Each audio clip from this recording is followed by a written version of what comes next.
The US Marine Corps, they are one of the highest performing teams on the planet.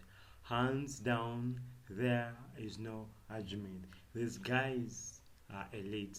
And what makes them elite is not because they are in the army or because they are in service. What makes them tough is what the kind of training that they go through. To become a SEAL, you have to go through a training. It is called BADS.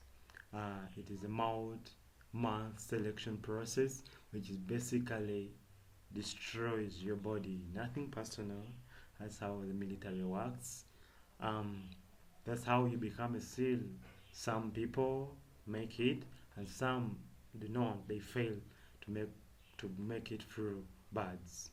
So a former SEAL was asked that who makes it through BADS? What kind of person is able to become a SEAL? And he said, his words, he said, I cannot tell you the kind of person who makes it through BADS, but I can tell you the kind of people who do not go through. And he said, the training leaders who like to delegate all their responsibilities to others, he said, none make it through. He said, the Star College athletes have never been tested to the core of their being, none make it through.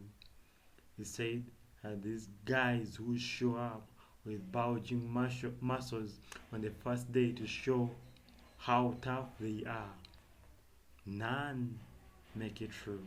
And then he answered the question. Finally, magic.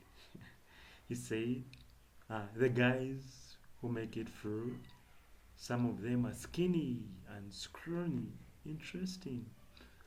Some of them, you will see them shivering and shrinking out of fear.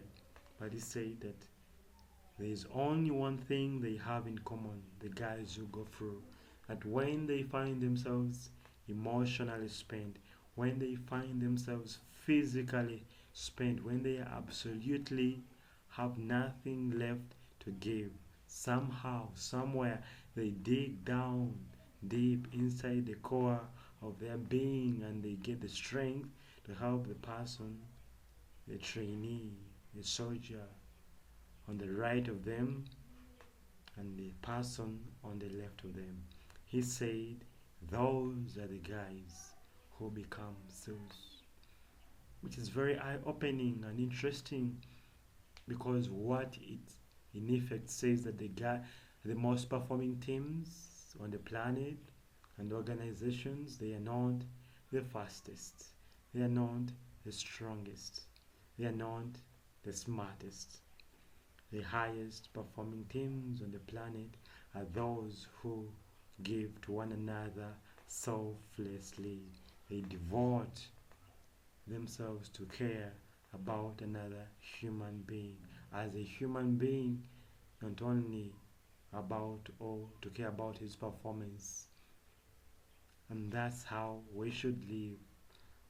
It should not only be in the US Marine Corps, because life is so arduous and difficult and bloody to live it by yourself. We all need others, and others need us. And how are you going to do that? Is by loving one another.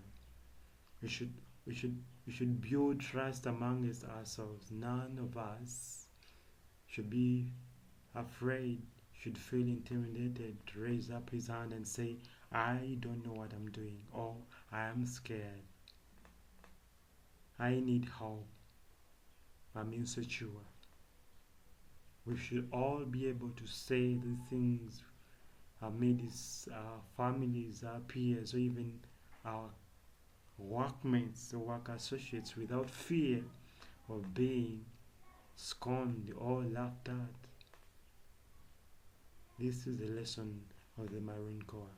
That if you take care of others, if you devote yourself to another human being, then watch what happens. They will too devote themselves to you. They will give you their sweat, their blood, and their tears, and they will be there for you every single time you will need them. That only happens if we take care of them first.